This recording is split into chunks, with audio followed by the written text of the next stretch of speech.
friends, welcome back. So I got some new wish frames, and today's video is going to be about experimenting with downsizing the wish frames in a flat setup. Alright, so let me give you a little backstory on why I got some new frames. I cracked my shred pool wish frames, and I might have just tightened the axle probably a little too hard and hit it the wrong way, and it ended up cracking. So I wanted to replace them, and I wanted to support Hazen Bell for getting his new frame. One thing I didn't know is with the Wish medium frames, the frame geometry is 100% the same. So it's the length is the same, H-block, like everything is the same, except the axles are pushed in about 1/4 inch from the ends on the smallest size, and that's the 259 wheel spacing, or a 257, I'm sorry. And you know, I really wanted to try the 257 because it's about the same wheel spacing as the Kaiser Fluid 4s, which I feel is about absolutely perfect. And also I just felt like the regular Wish mediums were just a hair too long, and so I wanted to see if going the smaller size was going to fit the skate better and allow me to skate in a little bit more nimble of a manner with a completely flat setup. Why don't we go ahead and get laced up, and let's go ahead and start hitting some transition.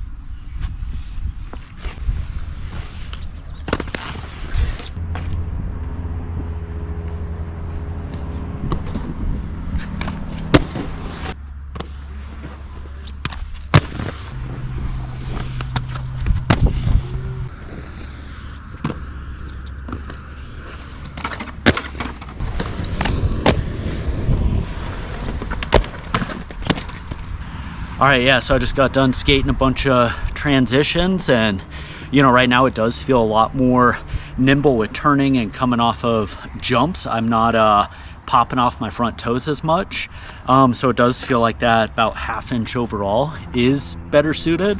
But I'm gonna start with some basic sole grinds on this ledge and then move on to some other tricks.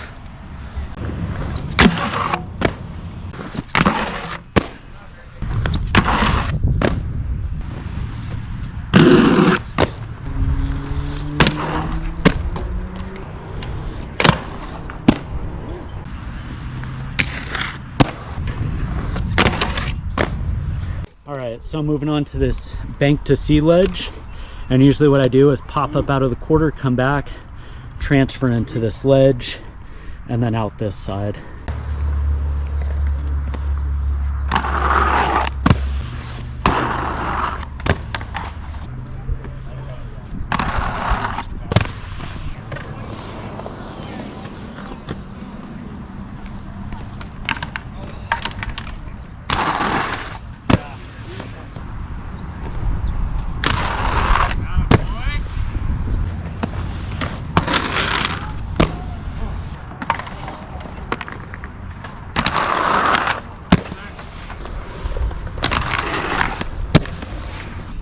All right, so I just wrapped up my session over here at the skate park. You know, overall, really like the shorter wheelbase. You know, obviously I don't really notice much of a difference when I'm doing grinds because the frame geometry is exactly the same. Only difference is that the wheel axles are pushed in about 1/4 inch from each end. But you know, I did notice that riding flat on these, it did, because of the shorter wheelbase, it did give me some more nimbleness, no turning, launching off ramps, and you know, I felt like it helps with better alignment getting into grinds. You know, if you haven't watched much of my videos before, I skate 275 Mondo, so I've found that, you know, some of the larger frames that they recommend for my foot size do feel a little too long because they get really train tracky, and I kind of like, you know, frames that have wheel spacings around the 260 range, and these ones are 257, and they feel really great with the bigger wheel high-low setup, like with the Wish frames. So, you know, in conclusion, basically really like this setup. I'm going to continue to skate them off and on, and you know, just kind of on my alternate pair of skates. And I think that wraps it up for today. It was a really good session. Thanks all for checking in. We'll catch you next time.